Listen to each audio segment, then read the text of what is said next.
Well, that works.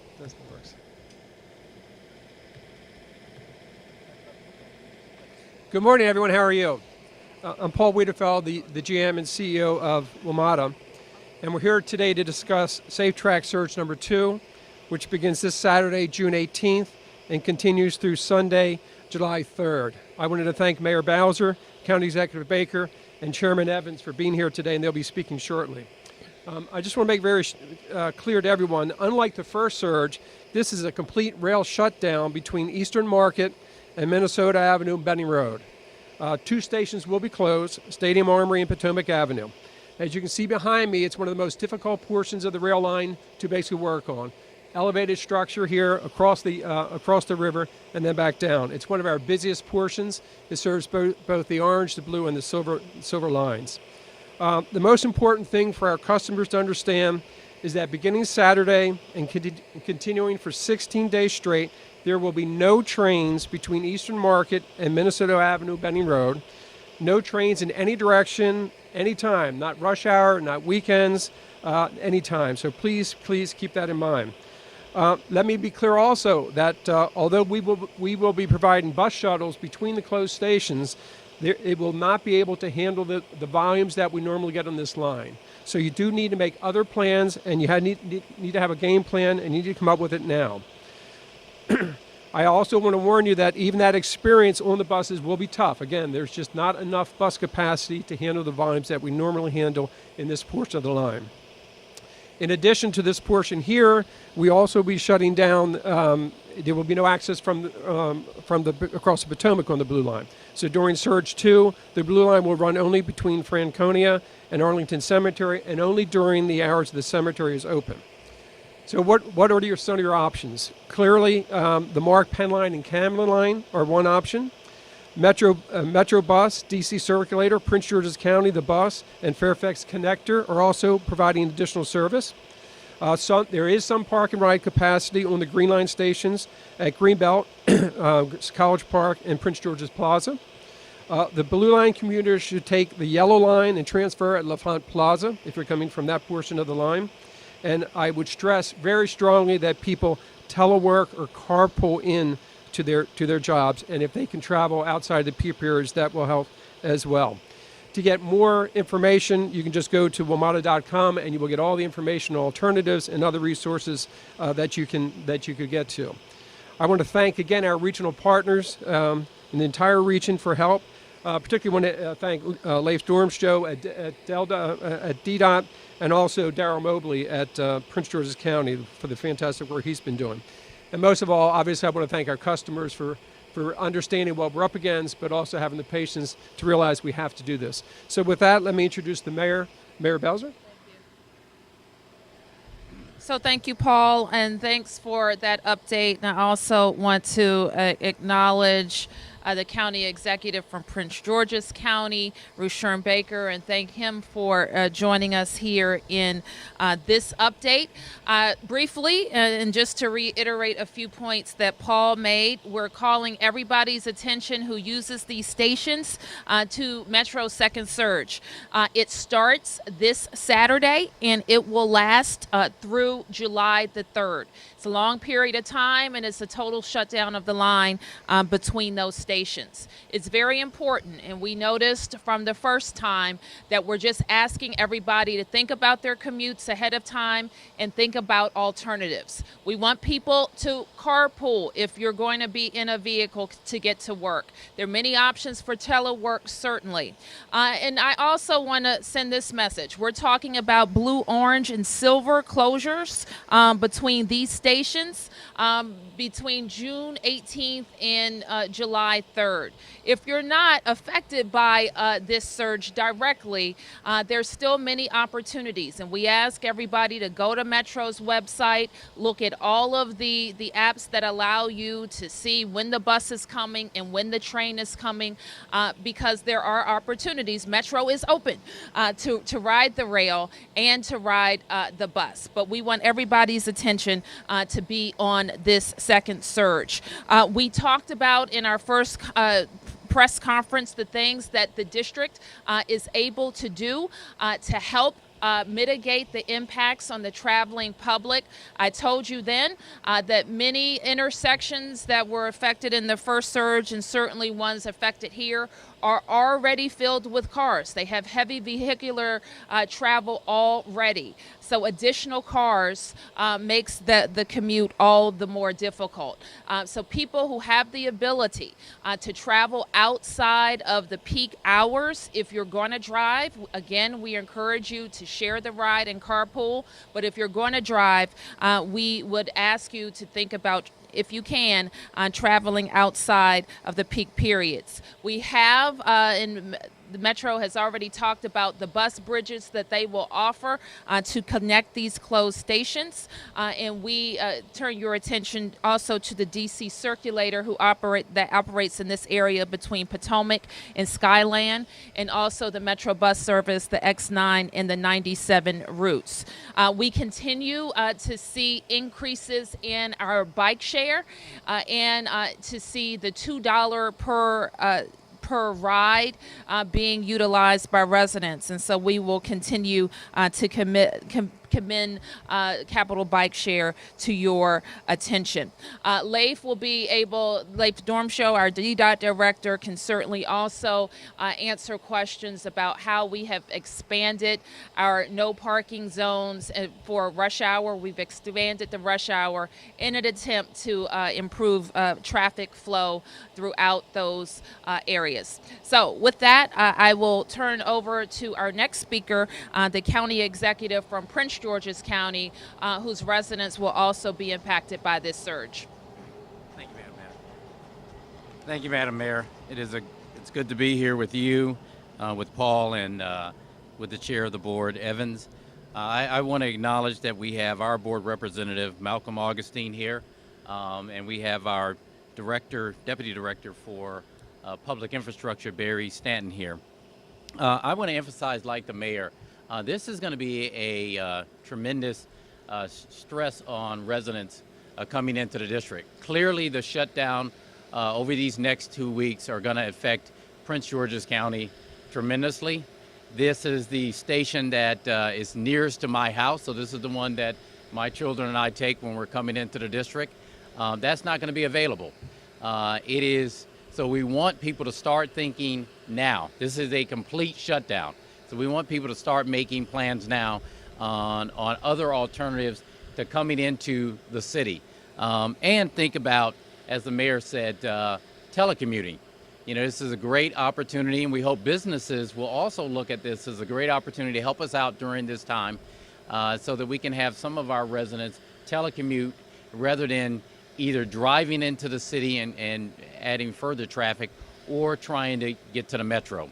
Some of the things we will be doing in the county is using the bus service, and it will take people who have to come in and have to use the metro from the New Carrollton station over to the Green Line so that they can get in it. And so we will be doing that. During those hours, there will not be a fee.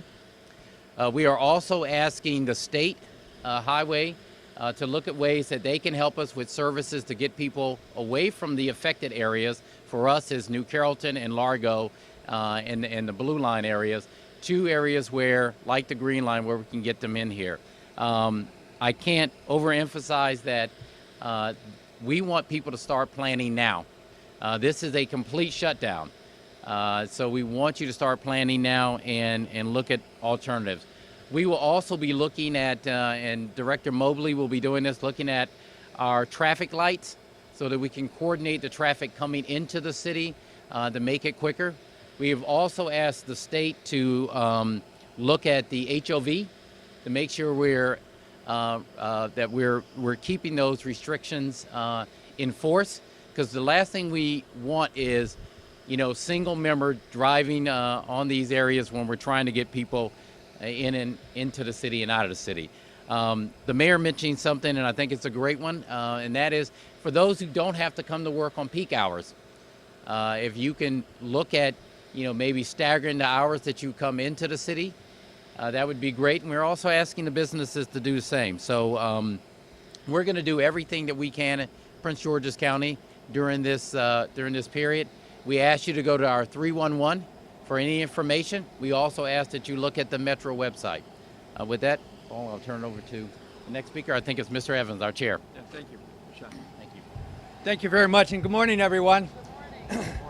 I certainly want to take this opportunity to thank both Mayor Bowser and County Executive Baker and all of their staffs for stepping up and really assisting Metro and the riders of Metro during these very difficult times. On March 30th, you may remember, I made the statement that because of the situation with Metro, we were going to be closing down lines over the next, I mentioned 6 months. Now it's over the next year and making absolutely critical repairs in order to get this system back to where it is a safe and reliable system. The first surge has gone well. We have kept to the schedule. People have responded and tried to find alternative methods of getting to work, and we will complete it on time. This is the beginning of the second surge on Saturday, which is going to be a lot more difficult because we are really closing down portions of the line, as I predicted on March 30th that we would be doing. We have 13 more to go after this. So we are just, as I said before, it's at the beginning of the end, no, but it could be the end of the beginning as we move forward to try and get this thing fixed. So I do want to take this opportunity to thank our riders for your patience and your support in doing what you have to do to help us do what we have to do. On another note, I have spent the last couple of weeks, as you know, meeting with members of Congress about our funding. What are the three numbers? 300, 18, and 2.5, right? $300 million that Congress needs to pay us on our operating budget. $18 billion we need over the next 10 years in order to bring this system to where it needs to be, and a $2.5 billion unfunded pension liability. I've had meetings with members of the House and members of the Senate, and everyone is now up to speed on the needs of Metro. So we will be moving forward and trying to address the really, really serious financial problems that Metro is facing. So again, I want to thank everyone for really stepping up to the plate. Metro is the key to our region. And Paul and I had an opportunity on Monday to address the Prince George's County Council. All of the members were there. It was a very informative session about what to expect over the next couple of weeks and what to expect over the next year. And I was very heartened at the support we were getting by everyone we've been speaking to. So again, thank you very much, and I'll turn it back over to Paul for any questions people may have. Okay, we're glad to take any questions, either of me or of the. Yesterday, Regina Sullivan said that they need people to find alternative means during these next 16 days. Do you have a target number in your own head? 30% was mentioned yesterday that you need a reduction. What do you need from riders to make this work? Yeah. This portion of the project impacts roughly 70,000 customers, and think of what we're doing here. So I think we need as much as we possibly can get. This is not like what we just went through in Surge 1. This is much greater, so the effort even has to be greater than what we saw in Surge 1. Mr. Wiedefeld, Yes, sir. first of all, will the 7,000 series rail cars be back on these lines in time for the surge? We're trying to get them back as quickly as possible. We're finalizing the testing on that right now. So you don't know? Not right now. Okay. And also, some of your planners have put out these estimates of what the crush loads on the rail cars will be if people don't find alternatives. Something like 190, 200 people per rail car. So can you speak to that issue that folks really have to take this seriously? Yeah. Again, they're sure. I'm sorry. The question. I'm sorry. The question was basically, what's the difference between a rail car and a bus, and the amount of volumes that we have to handle in terms of passengers? Right. So you're talking literally thousands of people being able to be transported by the rail versus hundreds by bus, and that's what we're up against. Is there any work, the surge is going to end single track at that time, but is there any work that will be carried over to those nights On the first surge, will there be any work continuing? Yeah, remember, the SafeTrack plan is two elements. It's the 15 surges and all the other work that we have to do. And that's one of the reasons why we shut down at midnight, for instance. So we will continue to be in those areas that we just finished the surge. We will continue to work there. But to do the type of work we had to do, we had to close it down, either single tracking or a total closure like this. How do you feel like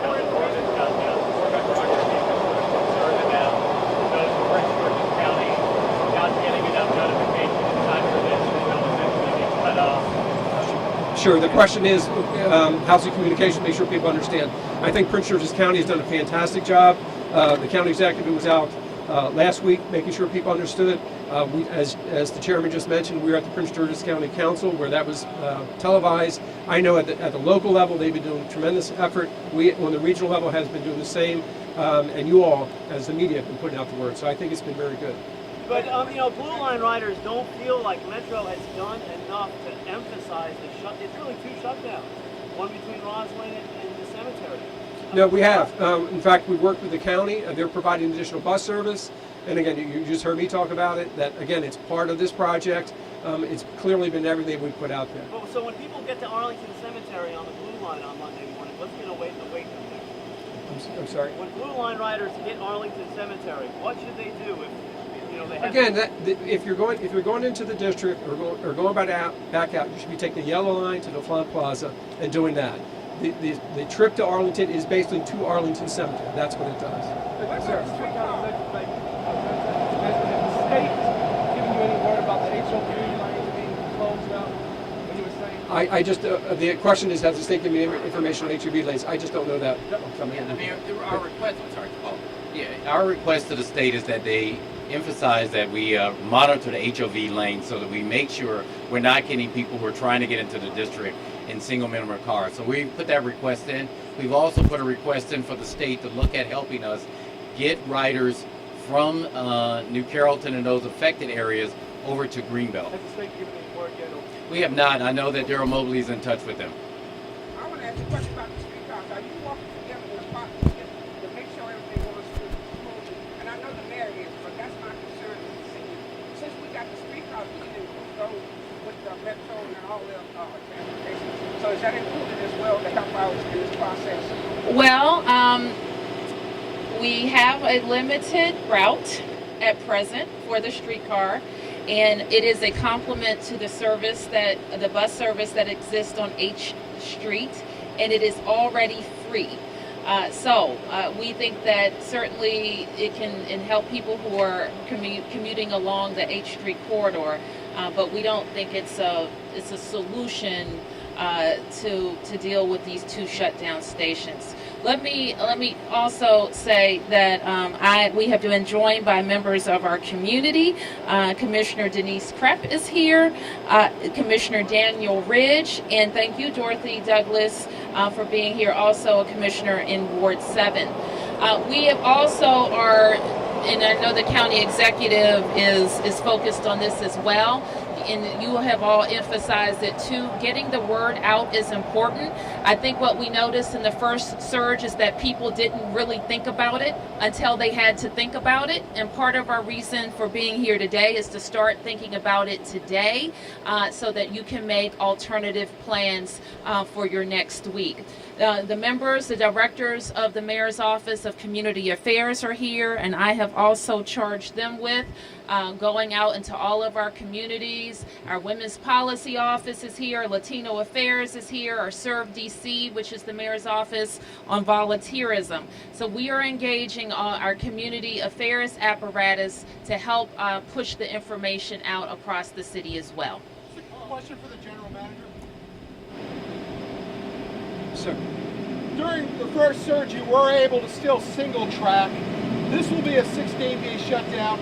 Could you explain to people why Surge 2 has to be a shutdown and what you were able to do in Surge 1 just isn't possible Sure. with this work? I think you can see it by looking behind us. One is just the volume of traffic that we have here. It's one of our busiest sections.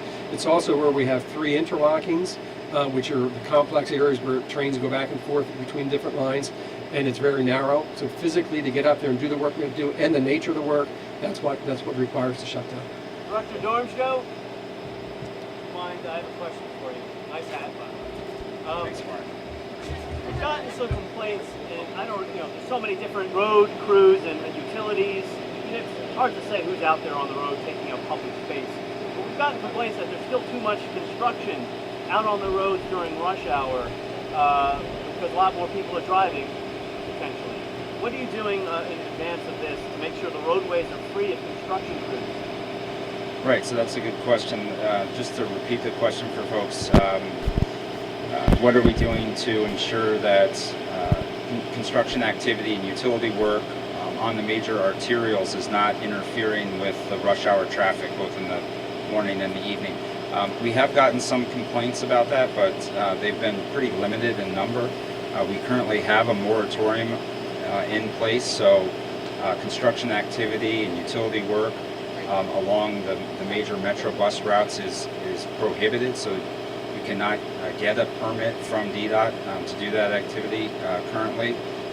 And we have inspectors patrolling the corridors to either proactively move those crews into compliance or to react to the handful of complaints that we've got. There's a sidewalk being excavated on 15th Street by the Department of Commerce.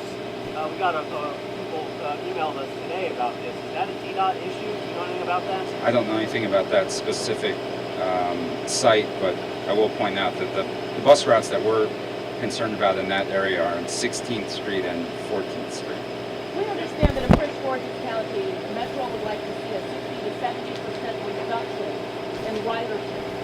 Can we explain how the county expects and Metro to handle that kind of reduction in the numbers of people riding and how that's supposed to happen? Well, I mean, one of the reasons we're out here now and giving people a warning as to, to prepare for a complete shutdown is for them to make alternative plans. So part of that is we're going to be able to take some of those folks to Greenbelt. The other is we want people to look at, and businesses, to look at giving the option in the federal government for people to telecommute, to work from home, to think of other alternatives during this 2-week shutdown period. It's a lot to ask for, but this is an extreme situation. So we're going to do everything in the county that we can do to encourage folks to look for alternatives rather than to coming into riding the metro, to carpool, to look at alternatives. If you're close enough to the district line to actually bike, if it's nice outside. But we're going to put all that information out there, and we're going to ask that, like I said, the state and that Metro look at alternatives. I don't know if Metro has called yet. And for people who use Metro, can you tell them how long their commute's going to be on Monday? I can't in terms of if they try to take Metro and the bus shuttle, but basically, again, think of what you have to do. You have to get off the train, you get onto the bus. We're trying to basically bridge you over to the other station. Depends on traffic, depends on the volume of the people getting off the bus, whether you can get on the first bus. We have 40 buses, basically, that we're going to be using to do this bus bridge. It's a virtual bus bridge. In effect, you will tap in, tap out of the station, you'll get on the bus, you'll tap back into the station, you won't be charged, but basically it'll continue that trip for you. But just think of all those steps that you've got to do and the things that we don't control in terms of traffic. So again, that's why we're suggesting people think of other alternatives wherever you can. Last question. Is Mark Rail adding any extra service or anything like that? Mark is on the Camden line. It is on the Penn line. Basically, they're maxed out, as you know. There is some capacity, obviously, particularly this is where if you spread out your commute trip, then those trains, they aren't as busy. If you try to do it at the peak of the peak, guess what? It's going to be very Why crowded. aren't there dedicated buses? Thank you. That was a bad question. That shouldn't be the last question. I'm really disappointed. I actually said to your folks, I wanted to know about crime. I'm here. My question for WMATA is that we have unsafe tracks. My residents have lost the station for 16 days, and we've got an unsafe station itself. I actually asked your folks a couple of months ago, could you provide me the information regarding crime in my station?